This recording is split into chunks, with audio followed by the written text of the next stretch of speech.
The winter of 1878 settled over Black Hollow like a lid placed upon a simmering pot. Thick air, smoke and silence collecting beneath the gray sky. The hills were bare, stripped of their green comfort, and the soil beneath them was hard as bone. Along the creek that wound through the hollow, a house stood apart from the others, its timbers warped from decades of rain and neglect. That house belonged to Elijah Mercer, a farmer of meager land and great suspicion. His neighbors said the hollow had changed him, or that the isolation had hollowed him out long before the hills ever did. The truth was simpler. Elijah had been born in the hollow and had never left it, and in such places madness came not as a storm but as a slow fog, rising from the ground and settling into the blood. Elijah's wife. Clara had died in childbirth 12 winters before. 1 death, 2 births. The twins survived, though no one expected them to. A preacher had christened them Jonah and June, though many in the county later whispered they should have been left unnamed. The midwife who cut their cords swore neither child had cried, only watched the world with eyes too fixed, too aware. For weeks after their birth, the Mercer cabin was said to echo not with infants' cries, but with the low creaking of floorboards, as though the house itself were unsettled by what it sheltered. Clara's body lay in the frozen soil behind the home, her grave marked only by an iron cross Elijah forged himself, its edges jagged, unfiled, cruelly sharp. By the time the twins could walk, they preferred the woods to the home. The neighbors, few and far between, spoke of seeing them moving through the tree line in perfect unison, barefoot, hair tangled with burrs and ash. They caught frogs and field mice with their hands, ate berries from brambles, and spoke little even to each other. Elijah, left to raise them alone, found no grace in fatherhood. He drank before sunrise, worked his fields with the same brutal rhythm he applied to his discipline, and kept his children more as stock than as kin. When they erred, he used the strap. When they disappeared into the forest, he chained the cabin door. But no chain could bind them long. The twins had grown with a kind of shared cunning. Where one went, the other followed, and when one was struck, the other did not cry. By the summer of 1870, the hollow had begun to speak about them. Stories, as they do in such places, began as pity and curdled into myth. Hunters claimed they saw the twins moving through the woods after dark, their eyes catching lantern light like animals. One trapper told of finding small bones arranged in circles near the creek, threaded with twine and teeth. A school teacher, newly arrived from Lexington, tried to coax them into class, but neither spoke a word to her. When she reached out to touch June's hair, Jonah bared his teeth. They vanished after that, missing for 3 weeks until Elijah found them near the limestone caves north of the hollow, their faces streaked with clay and their clothes stiff with filth. He brought them home and beat them bloody, and afterward the hollow grew quieter still. That year the drought came. The creek ran thin as wire, crops withered, and cattle starved on their feet. Elijah's farm suffered worst of all. The corn failed, the hogs fell ill, and the roof of the barn collapsed under the weight of rot. Each loss drove Elijah deeper into his bottle, and when he drank, his words turned toward his children. How they'd cursed the land, how their mother's death had poisoned the bloodline. He took to locking them in the cellar when he went to town, sometimes for days, leaving them with nothing but a jar of water and a heel of bread. When they grew old enough to fight back, he doubled his cruelty. In the dead of night, the neighbors sometimes heard his shouting carried through the valley, followed by long stretches of silence that sounded worse than the noise. By their 12th year, Jonah and June had grown tall and lean, with faces that seemed carved from the same unyielding wood as their home. Their eyes were a storm gray like their father's, though their silence gave them the air of something older, something unnameable. They still slept side by side, spoke only to one another, and had learned the forest paths so well they could move through them in darkness without a sound. The hollow was their kingdom, their refuge, and, to Elijah's growing fear, their church. The old man began to believe they were marked, not by poverty or misfortune, but by something spectral. He found dead things at the edge of his fields, birds without heads, foxes nailed to trees. He accused the twins, who said nothing. He told the pastor they carried the devil's eyes. The pastor came once, prayed over the house, and never returned. It was in the fall of that year when something changed in them, or perhaps in him. The harvest moon had risen, swollen and red, casting the valley in a strange, fevered glow. Elijah had been drinking again, muttering about selling the land and sending the twins away to some asylum in Louisville. They listened from the loft motionless while he ranted to the empty room. When he passed out beside the hearth, they crept down, their feet silent on the boards. June took the key from his pocket, the one that fit the cellar door. Jonah fetched the shovel. By dawn, the neighbors saw smoke rising from the Mercer farm. Not the thin, steady smoke of a morning fire, but thick black plumes that rolled upward like storm clouds. When they arrived, the house was gone. The barn smoldered, the ground was charred, and only the iron cross that marked Clara's grave still stood upright amid the ash. No one found Elijah's body that day. The twins were discovered hours later, sitting by the creek, covered in soot but unharmed. Jonah held his sister's hand. Neither spoke. The sheriff took them into custody, brought them into town, and questioned them separately. They told him nothing, no word, no tear, not even a denial, just the same blank gaze that had unnerved so many before. With no proof of murder, only ruin, they were sent to the county poorhouse, though the matron there wrote later that they did not belong among the living. Within a month, they vanished again. For years after, people in Black Hollow swore they heard them. Twin shapes slipping through the woods, moving along the ridges at dusk, never aging, never speaking. Some claimed they saw them kneeling at their mother's grave when the moon was full, others that they left offerings of bones and feathers near the old Mercer fields. Hunters found tracks that appeared in pairs, always side by side, and vanished at the creek's edge. No one went looking. The hollow itself seemed to hush when their names were spoken, as if the land had swallowed the truth of them whole. But the story did not end with disappearance. In 1883, 5 years after the fire, a trapper from Pike County reported finding human remains deep within the limestone caves north of the hollow. Bones wrapped in what appeared to be burlap, a rusted buckle and a length of iron chain. The coroner identified them as male, roughly 40 years of age.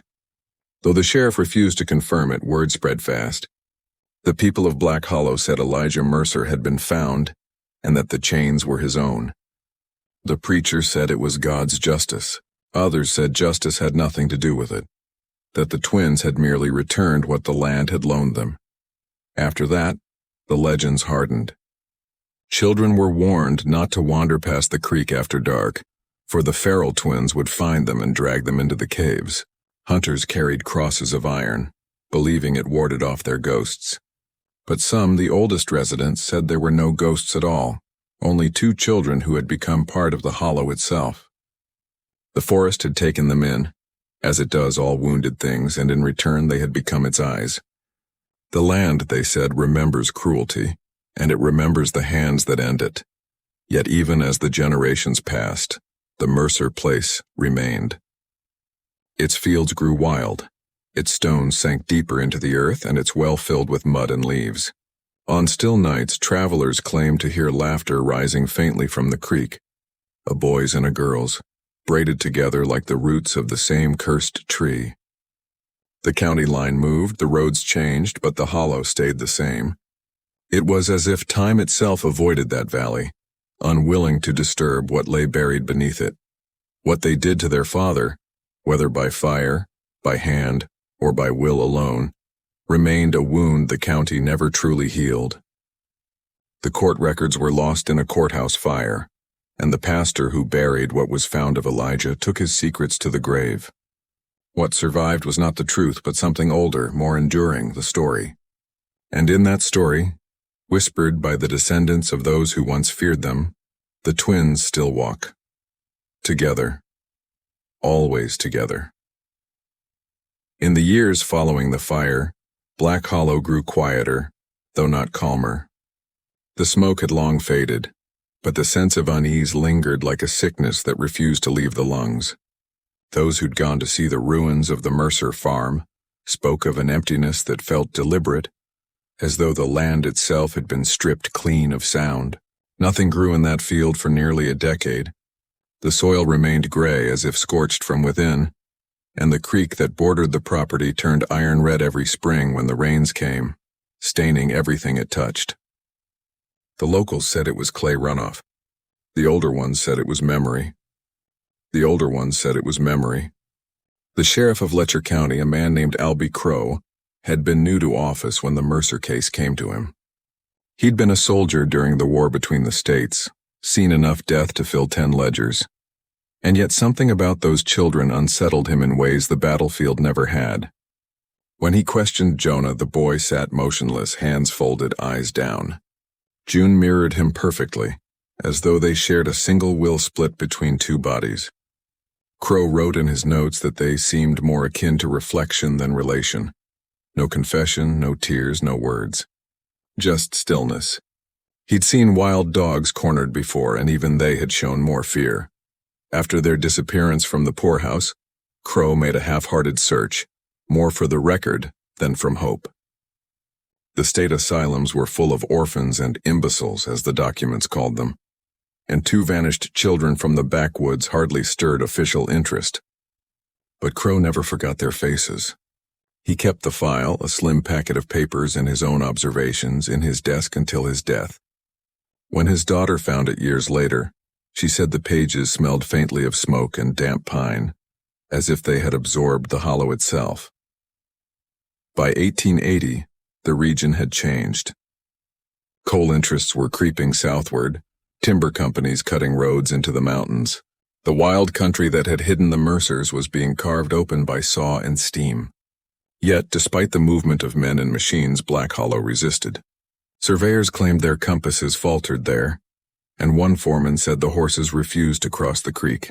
A mining company purchased the old Mercer acreage for a song, planning to erect a supply depot. But the foundation workers quit after 2 weeks, saying they heard whispering in the trees.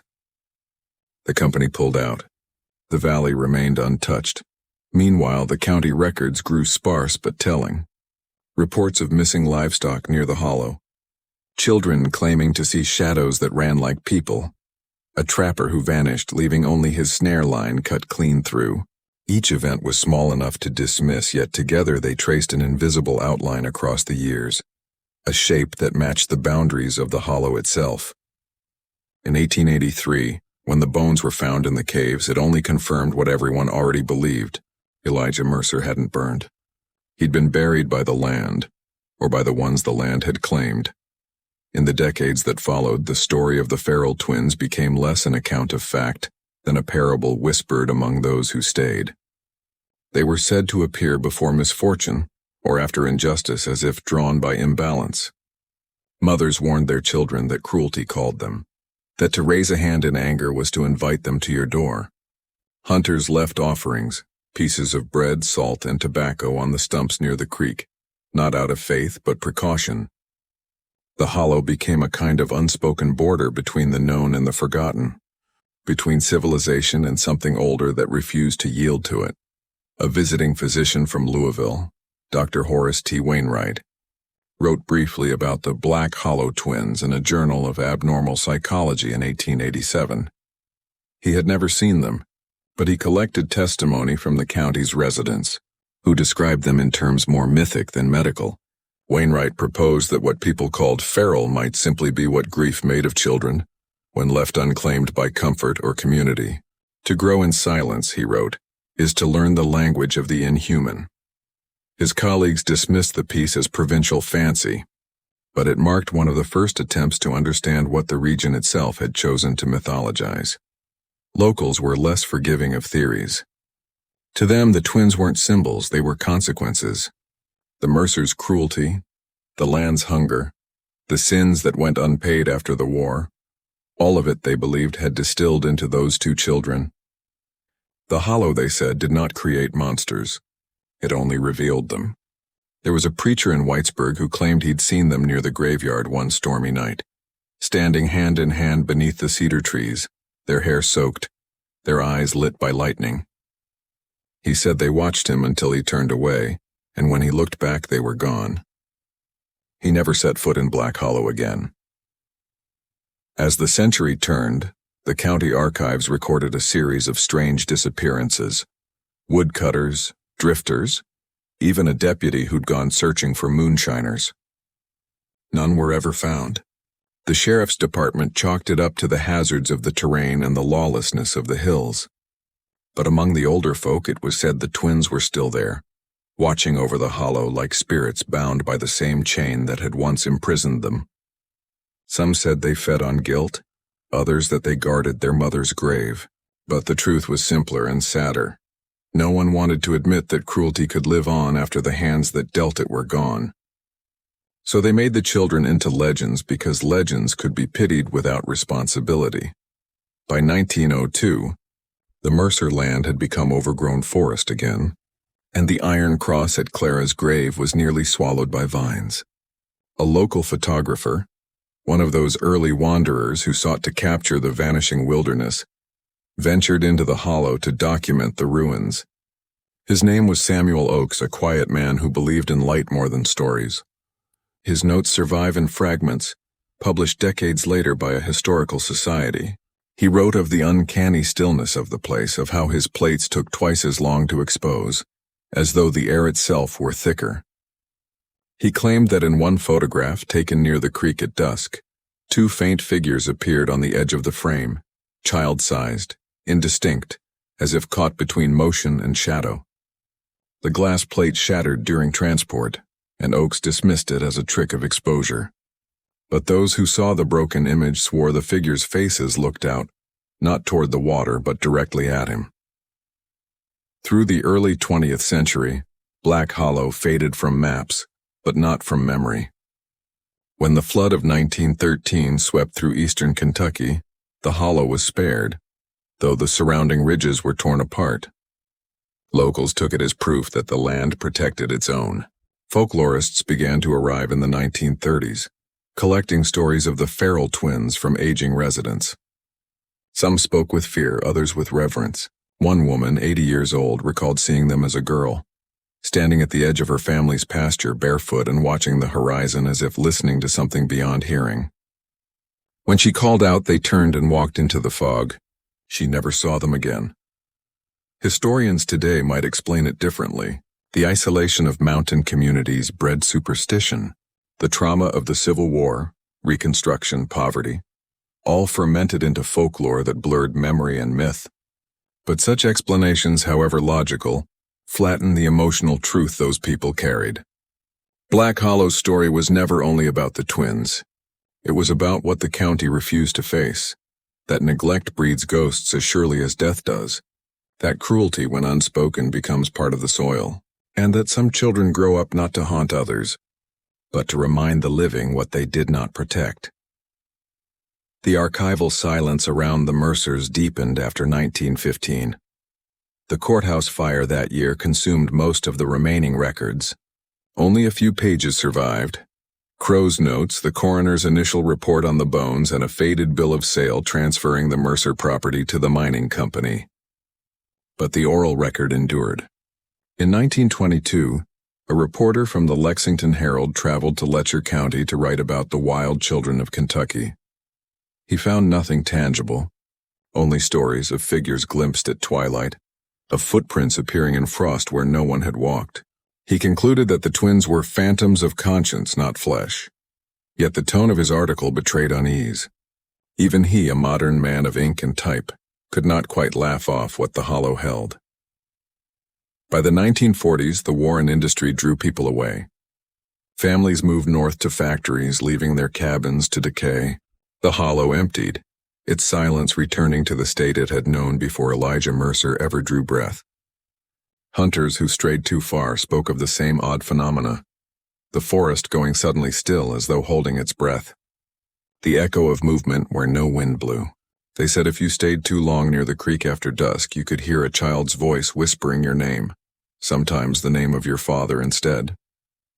The few who claimed to have heard it never went back. It's easy now, with distance and disbelief, to dismiss such things as folklore. But to those who lived within that valley, stories were not entertainment. They were memory encoded in the only language that lasted. The feral twins became the hollow's conscience, its warning, its reflection of what people chose not to see in themselves. In that sense, they never needed to survive in flesh. The land had taken their story and kept it alive the way it keeps fossils, pressed deep into its layers, waiting for someone to uncover them and misunderstand. Even today, when the wind threads through the pines of Letcher County, it carries a tone not unlike a child's hum. And if you follow it down into the heart of Black Hollow, where the creek still stains red in spring, you might find traces, a rusted buckle, a half-buried iron cross, the faint impression of 2 small feet preserved in clay, nothing that proves, nothing that denies, just the persistence of a story that refuses to end, because some stories are not told, they are inherited. And in Kentucky, inheritance is a kind of haunting. By the early years of the 20th century, the legend of the feral twins had outgrown the hollow that birthed it. Preachers in the nearby towns of Hazard and Pikeville used it as a sermon parable, proof of what happened when fathers strayed from righteousness and mothers died without blessing. They told of Elijah Mercer as a man who denied the Lord and paid with his blood, and of the twins as examples of sin's offspring, children untamed by faith or the hand of man. But as the story traveled from pulpit to porch, from miners' camps to the benches outside country stores, it changed its shape. Some told it not as a curse but as a warning about what neglect and hunger did to the mind. Others, especially the mountain women who had buried too many of their own, spoke of the twins with pity. They said no child born in silence ever learns the difference between love and fear. In those years, Kentucky's hills were filling with new people, immigrants from the old countries, poor families from deeper south, men chasing coal seams and timber contracts. They brought their own ghosts with them, their own ways of explaining the dark. But even they soon learned the rule of the hollow: never take what the land doesn't freely give. The Mercer place, now almost invisible beneath the regrown forest, became part of that unspoken geography of dread. Maps still marked the area, but locals drew their own borders in story rather than ink. Children were told that if they followed the creek far enough, they'd find where the twins' footprints circled their mother's grave and never crossed it. No one ever claimed to have seen that ring, yet no child ever dared look. Around 1910, an itinerant evangelist named Reverend Hal Carter began traveling the mining towns with a revival tent, and a story he swore had been told to him by his grandfather, who'd known Sheriff Crow himself. Carter said he'd gone into Black Hollow one night to prove that no evil could thrive where scripture was spoken aloud. He claimed he'd read from the book of Matthew at the Mercer ruins until the wind stopped moving and the crickets went silent. Then he said he'd heard something moving through the brush, 2 shapes crawling low, their eyes reflecting the lantern flame. When they came close enough for him to see their faces, he dropped his Bible and fled. He never described them afterward, only said that they were wrong to look upon. Whether he believed it or not, the story made him famous among the mountain revivals, and wherever he went, crowds filled the tent not to hear the gospel, but to hear about the twins. Folklorists who passed through Appalachia in the 1930s and 1940s recorded variations of the same tale under different names: the Hollow Children, the Mercer Shadows, the Handtakers. But each version shared the same bones: a father's cruelty, a mother's early grave, children who vanished into the woods and returned as judgment. Some versions softened it, said the twins became protectors of lost children, guiding them home when fog filled the valleys. Others hardened it, made them demons who stole wicked men from their beds. The fluidity of the tale made it survive. It adapted to whoever told it, fitting the shape of their fear. To historians, these shifts mirrored the region's own transformation. As the mountain economy grew harsher, stories of haunted justice replaced those of frontier conquest. The Mercer twins were no longer just a warning about wickedness. They were a kind of folk vengeance, a dream that the powerless carried, that somewhere, cruelty had limits, that somewhere, the land remembered and answered. In coal towns where men died for wages that barely fed their families, that idea carried comfort. The twins were not ghosts. They were the promise that no sin went unpaid forever.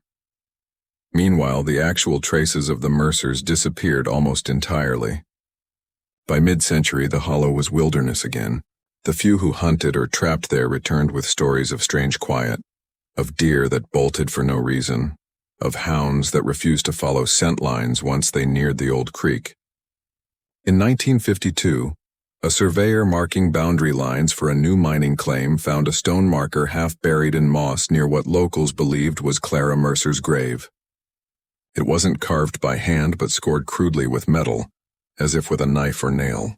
The markings formed two interlocking circles, each broken by a single line like linked chains. The man kept it in his truck until he was found dead 6 months later. Heart failure, the coroner said. The stone vanished. By the time the interstate came through in the 1960s, most people outside the county had never heard of Black Hollow. The younger generation moved to Lexington or Ohio, and those who stayed grew used to the quiet. The last person to live within sight of the old Mercer land was a woman named Violet Hensley, born in 1889, who swore until her death that she'd seen the twins more than once. She said they never looked older, always about 12, always together. Once, she said, she found small handprints on the window pane of her cabin, perfectly side by side, though no one had visited her in weeks. When she died, her nephew burned the curtains and sealed the cabin shut. By the late 20th century, the story resurfaced in a different form. College researchers studying Appalachian folklore began cataloging tales of feral children and wilderness twins, linking them to broader psychological patterns, trauma myths born from generational violence. One paper, published in 1979 by Dr. Elaine Prather, described the Mercer case as a cultural ghost born of patriarchal collapse. She argued that the story had evolved to express the rural fear of abandonment, the terror that family could dissolve into wilderness. But when she visited Letcher County to interview locals, she found the myth was still spoken with unease. They didn't tell it as symbol but as memory. They were real, one old miner told her. You can make your papers say whatever you want, but the hollow don't lie. That duality, the historian's skepticism and the native believer's certainty, kept the legend alive in both worlds. To outsiders, it was folklore. To those whose families had lived in the shadow of the Mercer fields, it was heritage. Even in the 1990s, hikers reported finding old iron scraps and scorched stones in the woods near the creek. One local boy claimed to have heard two kids singing low when camping there, though no tracks were found come morning. The sheriff dismissed it as imagination, but the boy refused to go near the hollow again. Across time, the story continued to shift, yet something constant ran beneath its mutations, the feeling that cruelty echoes, that the land itself bears witness when people will not. Generations who never knew Elijah Mercer spoke his name with contempt. Generations who never saw the twins spoke theirs with fear and fascination. Somewhere between the two lay truth. Not proof, not fact, but an understanding that stories outlast the sins that created them. The Mercer twins, whatever or whoever they truly were, became a language through which the hollow spoke about the things it could not forgive. In the early 2000s, when a small team of archaeologists from the University of Kentucky performed an unofficial survey of the area for pre-industrial settlement remains, they noted unusual soil burn patterns consistent with 19th century structure fires, as well as an anomalous concentration of animal bones arranged in circular patterns near the creek bed. They didn't publish the findings. Private land, unverified context, but one assistant later remarked in an interview that it felt less like a house had burned there and more like something had been erased. When asked what he meant, he said, "It wasn't destruction, it was cleansing." Even today, in the remote corners of Letcher County, where the light dies early between the ridges, people still speak of the twins with the same quiet tone reserved for family names too old to question. They don't debate whether the story's true. They treat it as weather, something that happens to the land, something inherited. Each generation tells it a little differently, but it always ends the same, with the father's cruelty, the mother's silence, the children's return to the woods, and the fire that washed everything away. Some say that's how the hollow keeps its balance, that for every cruelty sown, something must grow wild enough to tear it out by the root. If you walk the ridgeline above the creek now, you won't find gravestones or ruins, only the rustle of dry grass and the hum of insects. But there's a strange symmetry there. Two mounds side by side covered in moss, shaped so alike they might have been carved by the same hand. Locals say those are where the twins finally rested. Others say they still rise when the mist drifts low and the owls stop calling. Few go to check. In Kentucky, the line between past and present isn't a straight one. It winds like the creek through the hollow, circling what it cannot release. And so the story endures, not as proof of evil or miracle, but as a reminder that history itself can turn feral when left untended, when suffering goes unspoken, when the dead are not properly named, when memory becomes wilderness. The feral twins of Black Hollow remain less a mystery than a mirror, reflecting what cruelty makes of innocence, and how silence teaches the living to mistake ghosts for justice. By the winter of 1878, the hollow was more than a place on a map. It was a silence that had learned to take shape. The frost crawled through the trees like a slow contagion, sealing everything in a shell of white breath. Crows circled above the tree line, black against the pale sky, their cries too sharp, too human. The twins by then had taken to sleeping not in the house but in the smokehouse behind it, an abandoned structure half buried by snowdrifts, once used for curing meat, but long left empty after their mother's passing. Some nights, light from their lantern leaked through the slats, faint and trembling, while the rest of the valley slept under the hiss of sleet. It was said that the old man, Samuel Marne, still called them to supper each evening, his voice echoing across the yard as though he refused to acknowledge the distance that had grown between them. He would stand on the porch in his tattered coat, a Bible in one hand and a candle in the other, calling their names until his voice broke. But the only reply that came from the dark was the sound of something pacing, slowly, deliberately, in the woods behind the smokehouse. Neighbors who passed the property on their way to the mill claimed to see figures moving near the tree line at dusk, too tall and thin for children, too quiet for men. They said the twins had stopped speaking entirely, communicating only through gestures or strange marks carved into the wood of the smokehouse door. When the preacher came again, this time bringing his wife as witness, he found the door locked from the inside. He left a loaf of cornbread and a few apples on the stoop and prayed until his breath froze in the air. Later, Samuel came out to retrieve the offering, but instead of bringing it to his sons, he took it inside his own home. People said guilt had begun to eat him from within, but guilt was only one of the things whispering through the hollow that year. By late January, the isolation of the valley deepened. Roads became impassable and the mail stopped coming. The nearest township, Winchester, was 17 miles away, and only the most desperate made the journey. Among them was a tanner named Elias Booth, who traveled through Black Hollow on a business errand and returned swearing that he'd seen something walking along the frozen creek. He described it as two shadows moving as one, barefoot in snow and carrying something between them. His account was dismissed as moonshine talk, until he brought with him a scrap of cloth caught on a thorn near the creek bend, a child's torn shirt, stiff with what he swore was blood. When word reached the county seat, a small group of men organized a search, but snow swallowed their tracks before they could even reach the hollow's edge. By the time the thaw began, most had forgotten or pretended to. Spring brought the smell of rot. When the ice melted, the hollow exhaled what it had been keeping. Streams overflowed and dead things surfaced. Animals mostly, but one morning a passing farmer noticed a handprint on the trunk of a willow, pressed in something dark and dry. The story spread fast through the county. Some said Samuel Marne had gone mad and locked his sons away for good. Others whispered that the twins had taken to living in the caves behind the ridge, feeding off whatever they could snare. But what gave the rumors weight was not what anyone saw. It was what no one did. Samuel stopped coming into town entirely. His place at the Sunday pew went empty. His fields went untended. From a distance, the farmhouse seemed half consumed by vines, as if the forest was reclaiming what belonged to it. By June, a smell began drifting down the valley, faint but distinct like burned tallow mixed with decay. A peddler named Norris made the mistake of following it. He had known Samuel in younger days and thought to check on him, but when he reached the clearing, he found the yard empty and the doors unlatched. Inside, the air was thick, humid, and heavy with rot. A table stood overturned, dishes scattered like bones. On the wall near the hearth, long scratches gouged the wood, deep enough to splinter.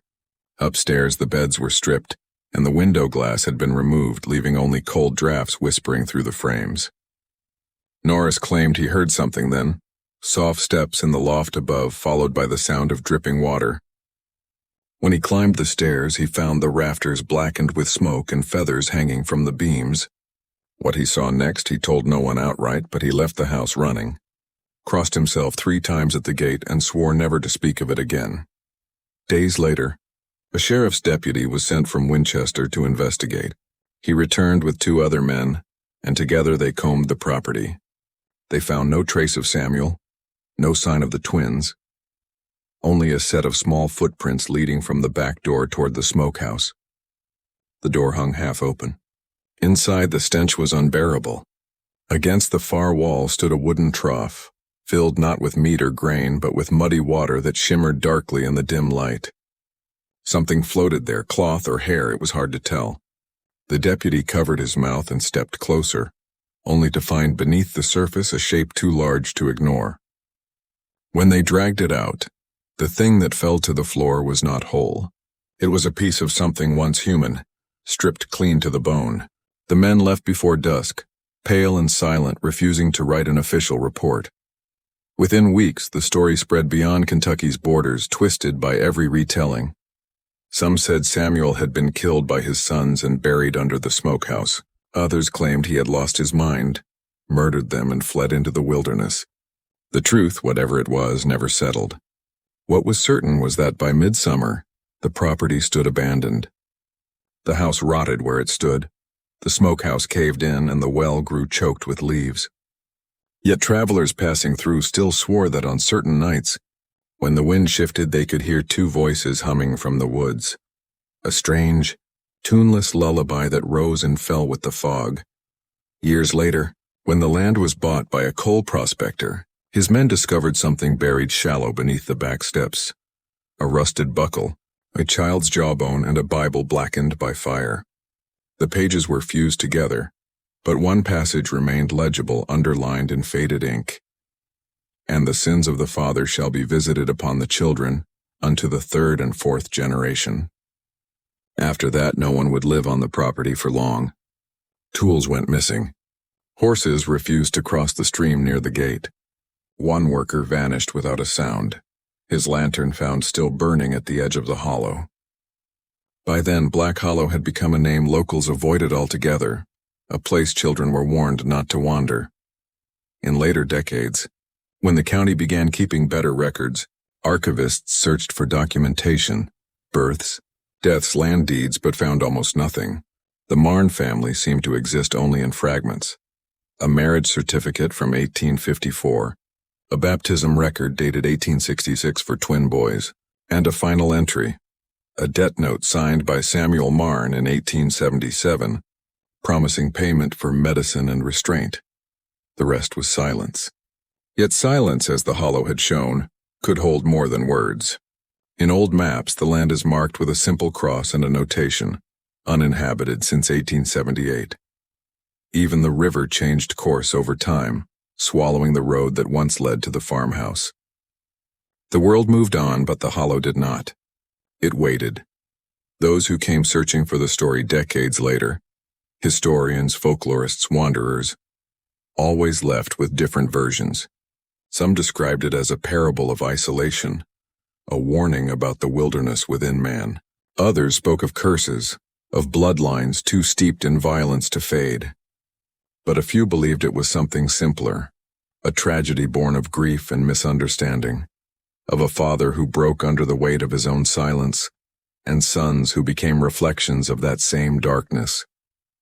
Whatever truth hides there, it clings to the soil, to the roots that still grow over what remains unseen.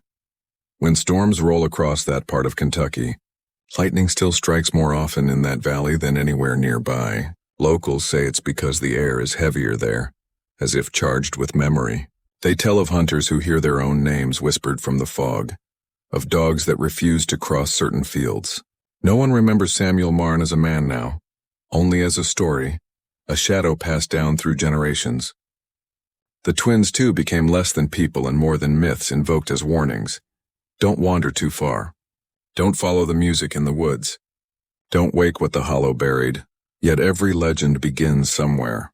And deep beneath the layers of rumor and folklore, beneath the rot of time and the weight of silence, there is a record, thin, brittle, but real, of a family that once stood in that clearing.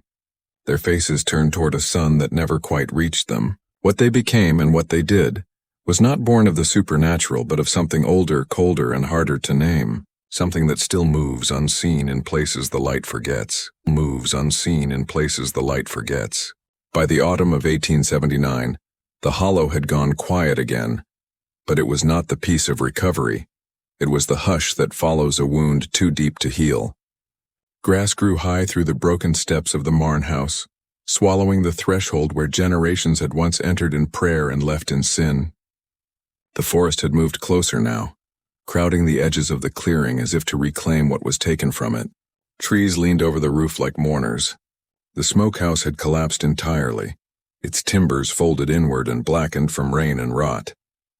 From the road, the property appeared nothing more than another forgotten ruin, one of countless left behind after the Reconstruction years drained the region of men and means. But among the few who still remembered what had happened there, what might have happened, none called it forgotten. They said the hollow remembered everything. It was around this time that a man named Jeremiah Culver came to the county, an itinerant circuit preacher, newly ordained, his face young but already hardened by hunger and distance. He had heard of the hollow from a tavern in Lexington, where men told the story to scare travelers into staying the night, rather than pressing on through the mountains after dark. Culver, devout and skeptical in equal measure, dismissed the tale as backwoods superstition, until one of the old men at the bar produced a folded scrap of parchment. On it, in faded ink, were two names written side by side, Elias and Eli Marn. Beneath them, in a shaking hand, someone had added 3 words, "They still wait."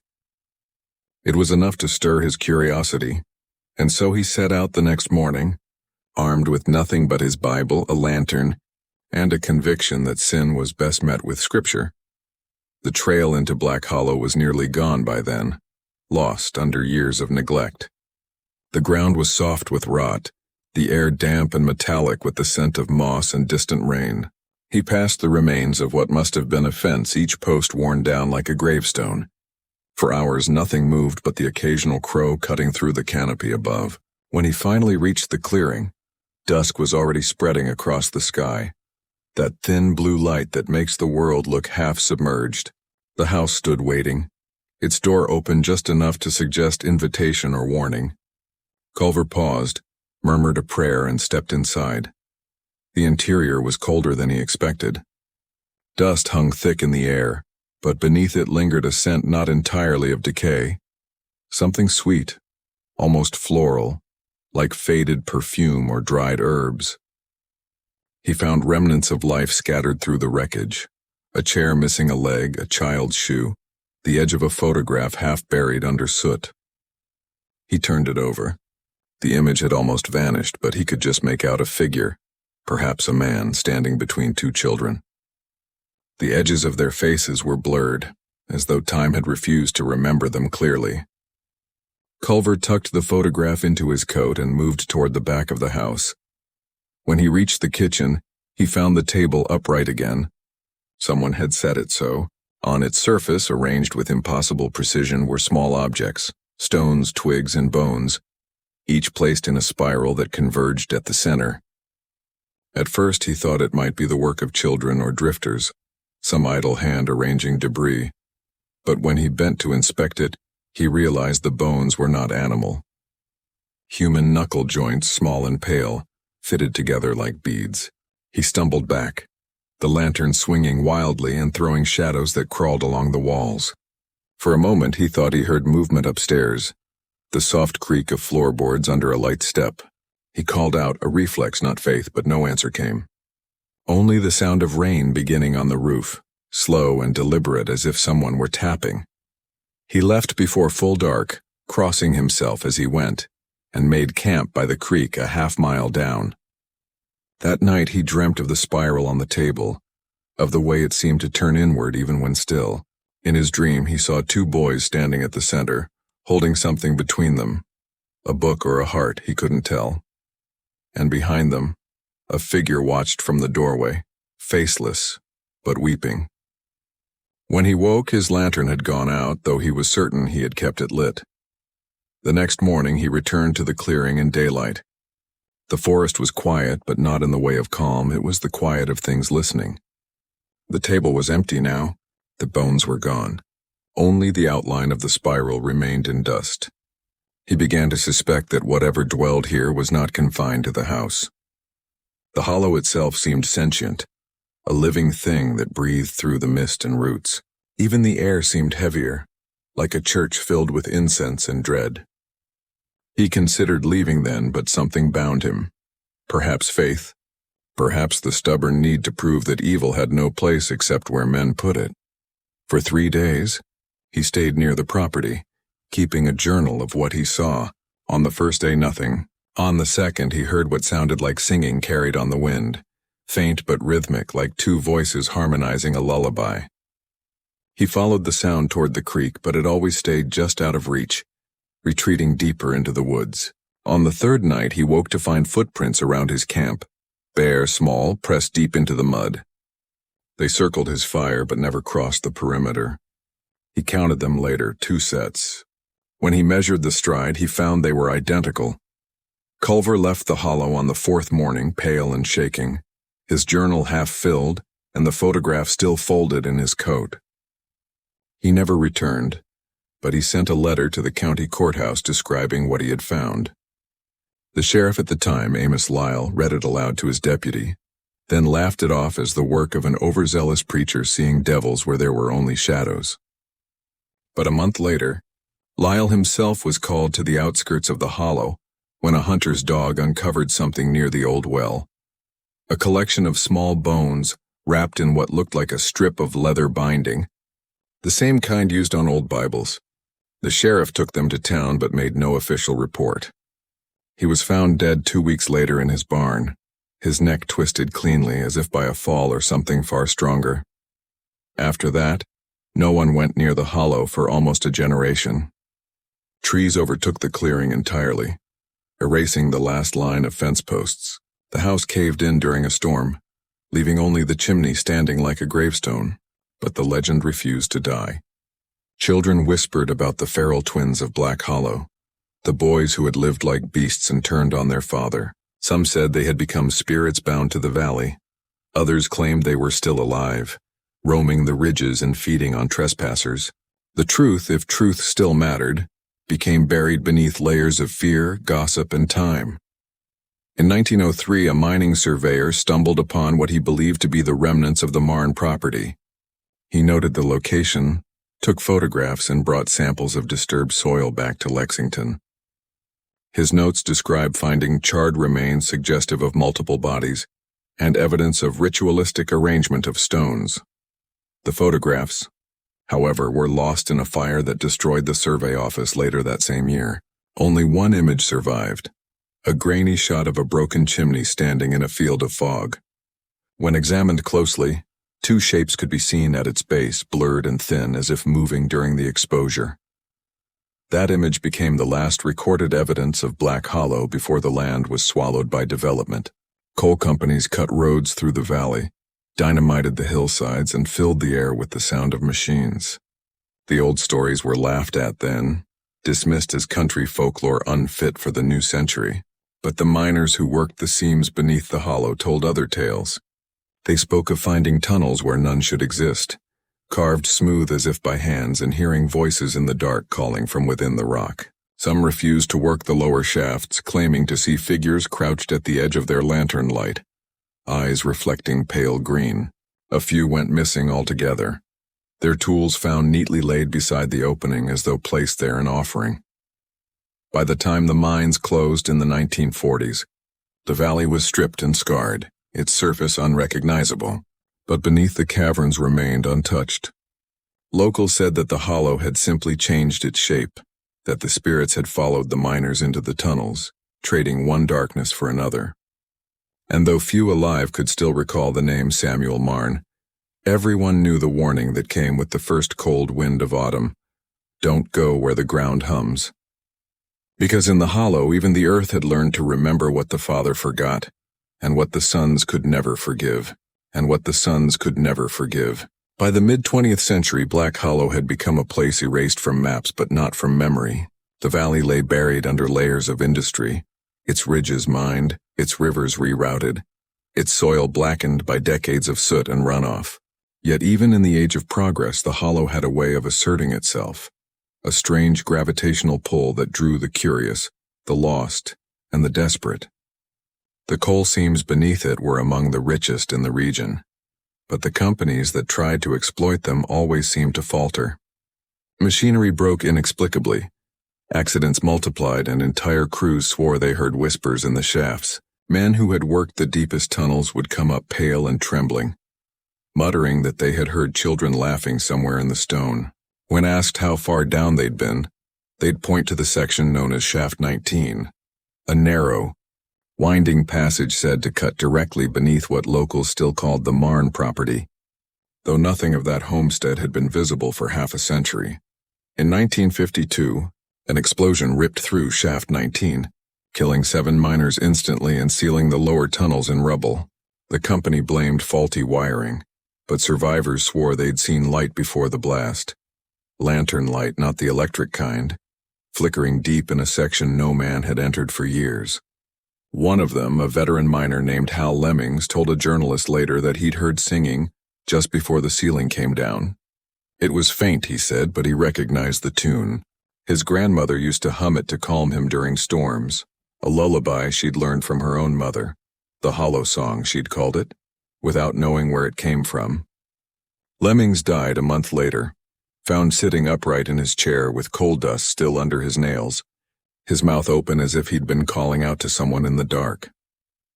After the disaster, the company sealed off the area and declared the hollow unsafe for further excavation. But while the industry moved on, the story persisted. Reporters came to document the cursed mine, and folklore collectors from the University of Kentucky arrived to interview the locals. What they recorded was a strange mix of history and superstition, each account contradicting the last but all circling the same unspoken fear that something beneath Black Hollow was still alive. One old woman, whose family had lived on the edge of the valley since before the Civil War, told them that her grandfather had known the twins. They weren't beasts, she said. They were born wrong, but they weren't evil. It was their daddy who brought the evil down. He tried to burn the sickness out of them, but fire just taught it how to live. Her words were transcribed but dismissed as a relic of Appalachian mysticism. Yet when the researchers tried to find church records or birth certificates to verify her claims, they discovered the same gaps that had haunted historians for nearly a century: names missing, pages torn, entire years unaccounted for. In the 1970s, the hollow resurfaced again, this time through the fascination of amateur ghost hunters and occult enthusiasts. The rise of rural paranormal tourism brought a new generation of seekers to the valley, armed not with shovels and scripture, but with tape recorders and infrared cameras. They came chasing the myth of the Feral Twins, now reimagined in pulp magazines and late-night radio shows as half-human spirits of vengeance haunting the bones of their father. They camped near the old mining roads, reciting half-remembered chants and daring one another to call out the names Elias and Eli. Most heard nothing but the wind, but a few came back with recordings that stirred new interest. One tape, captured in 1974 by a student group from Berea College, contained 37 seconds of low static, then what sounded unmistakably like 2 voices humming in unison, soft, childlike, and eerily steady. Audio engineers later analyzed the file, concluding it was likely interference from a nearby transmitter, but those who had been there insisted they were miles from the nearest signal, deep in a valley where even radios struggled to work. That recording circulated quietly for years among collectors of regional folklore, each copy more distorted than the last. By the time it reached national attention in the 1990s, it had taken on a life of its own. Documentaries, podcasts, and online message boards debated its authenticity, while locals in the surrounding counties grew weary of the attention. For them, Black Hollow was not a myth, it was a scar. Old miners still refused to drive through it after dark, and families warned their children never to follow the sound of water into the woods. A handful of those warnings were born of memory. In 1996, a 12-year-old boy named Matthew Creed vanished while camping with his cousins near the abandoned Shaft 19 entrance.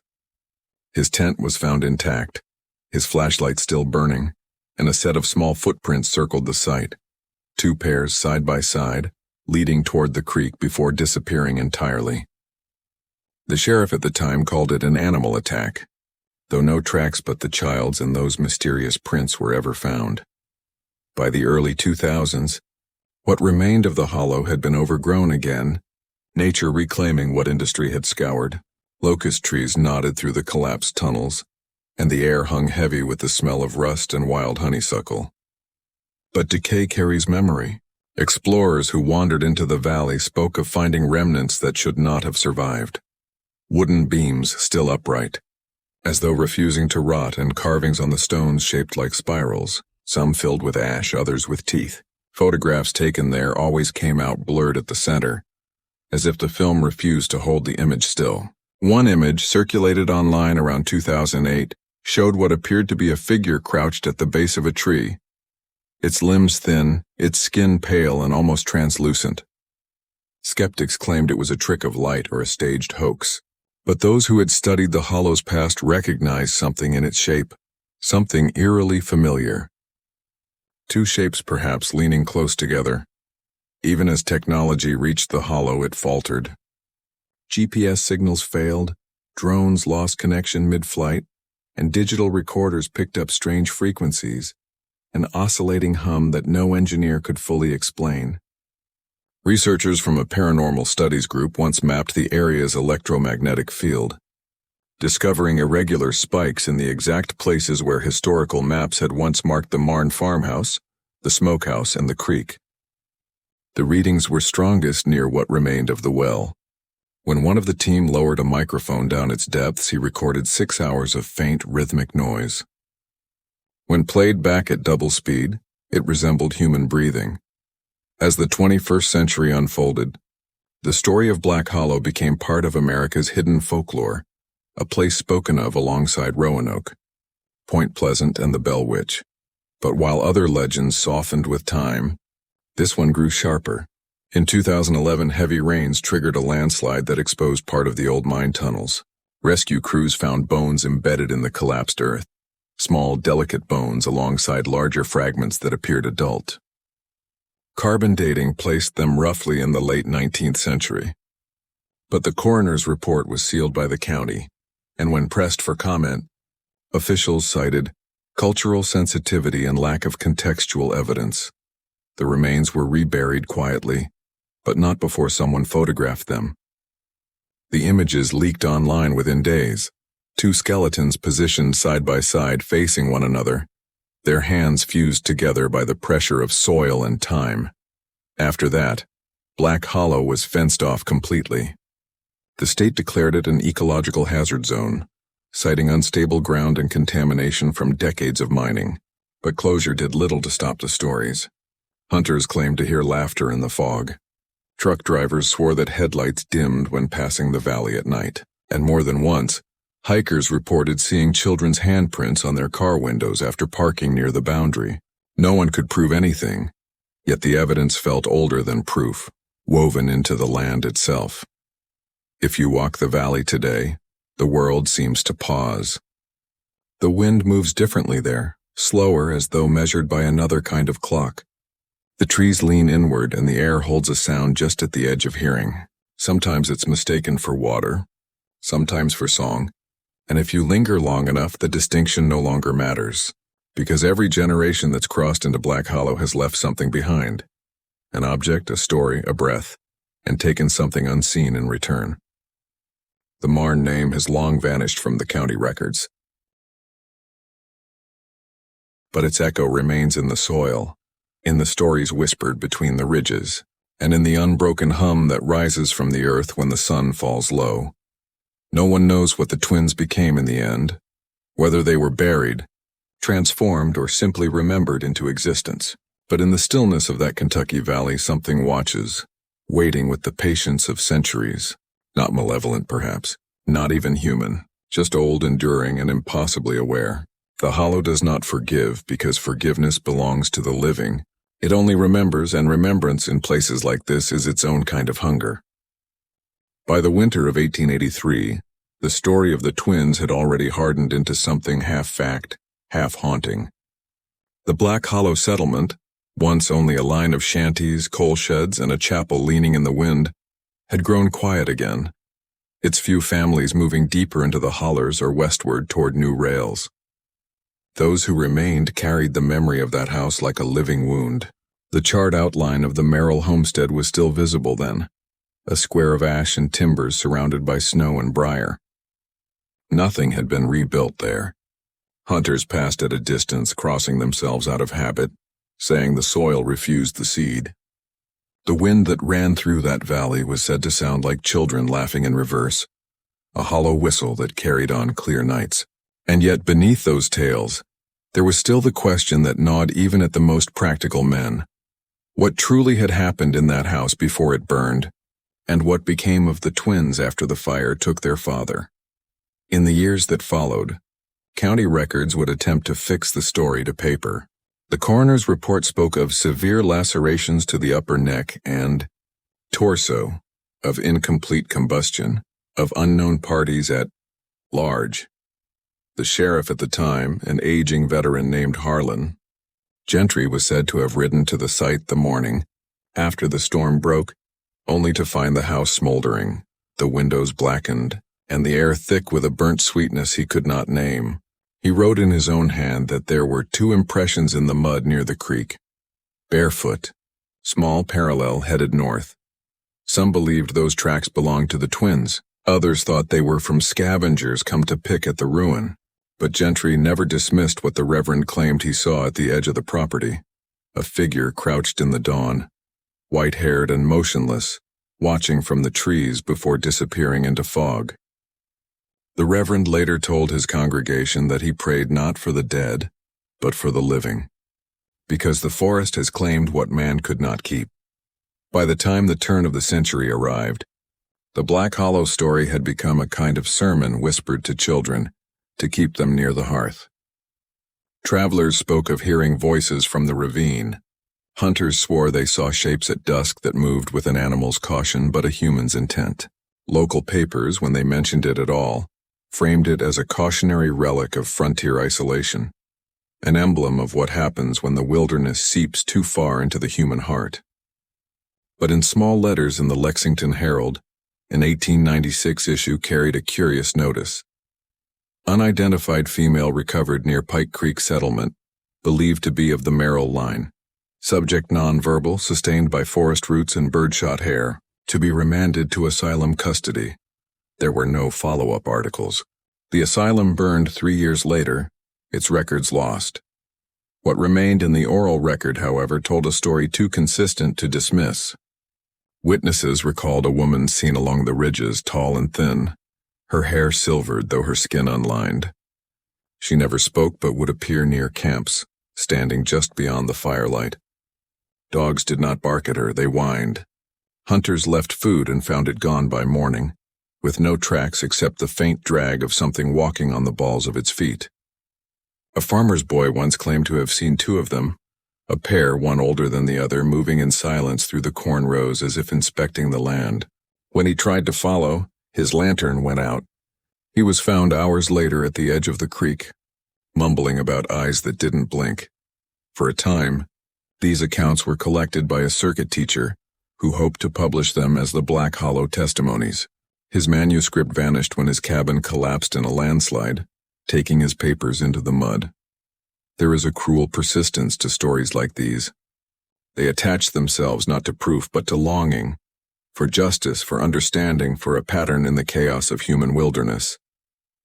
The twins of Black Hollow, whether flesh or phantom by then, had become symbols of something more ancient than the county could name. They were no longer children nor even outlaws. They had become the embodiment of what happens when nature reclaims what civilization pretends to own. In that sense, their father's death was less a murder than a return, a ritual written in hunger and blood. Local elders began to fold the story into older folklore. The tales of changelings, of wild children who spoke with the earth, of spirits who punished cruelty with disappearance. To them, the Merrill twins had crossed into the realm of myth, where guilt dissolves into legend and legend keeps its teeth sharp for generations. Yet the material traces refused to vanish completely. In 1912, during the widening of the Pike Road, a work crew unearthed a cellar wall not far from the original Merrill property. Inside were 2 iron restraints bolted into the stone, and beneath the floorboards what appeared to be fragments of a child's doll, handmade, eyes stitched with thread, one arm burned away. The foreman halted work and called in the sheriff, who noted the resemblance to objects of restraint and domestic artifact from the late 19th century. The items were sent to Frankfurt for cataloging but were misplaced in transit. That same month, a reporter from the Courier-Journal visited the site and wrote that the land hummed beneath one's feet, as if remembering. Decades would pass before the story resurfaced again. By then, Kentucky's mountains had changed. Coal took men deeper underground and the hollers emptied into cities. Black Hollow itself was marked on few maps, its roads swallowed by kudzu. Yet in 1954, an aging nurse named Ada Reeves, who had once worked at the burned asylum, wrote a private letter to her niece in which she mentioned a patient they called the Hollow Girl. She described her as gentle, mute, and forever watching the window for someone who never came. The nurse claimed the woman died the night of a thunderstorm when lightning struck the asylum's west wing.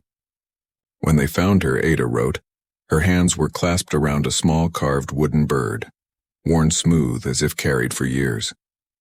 No such record exists in the official asylum archives.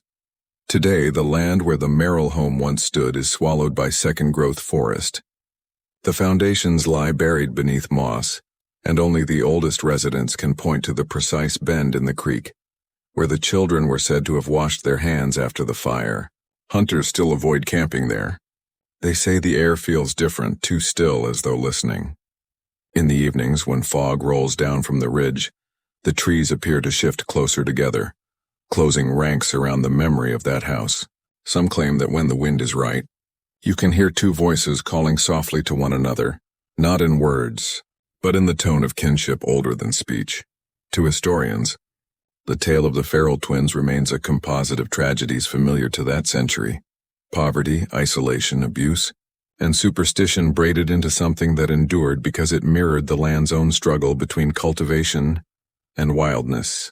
The archives in Frankfurt and Lexington contain hints, an unsigned court statement, a half-burned letter, a missing persons notice, but never a complete record. It is as if the story itself refused to be bound. The cultural memory of the county absorbed it instead, reshaping it with each retelling until it stood not just as history, but as warning. In a time when families were scattered by labor and loss, when the line between man and wilderness blurred under hunger's weight, the twins became the embodiment of what the frontier demanded and what it destroyed. And so, when descendants of the region speak of Black Hollow now, they do so in low tones. The name surfaces only when storms come or when the forest takes another life. A hunter gone missing, a cabin collapsed, a horse found skinned clean by something unseen. The older folks say it is not vengeance but balance. They say the twins were never found because they never needed to be. The land kept them, made them part of its language. Their story remains etched into the bark of every tree that grows there, whispered through the bones of every creek stone. It is not told to frighten, but to remember that cruelty once born does not die. It merely changes its shape, waits in the dark, and teaches silence to whatever it touches. If you stand at dusk on the ridge where the house once stood, you might see the valley breathing. You might feel the faint tremor of footsteps on the earth as though someone long forgotten still circles the foundation, waiting for a father who will never return, for forgiveness that no one can give. The locals say that's when you should turn away, not out of fear but respect.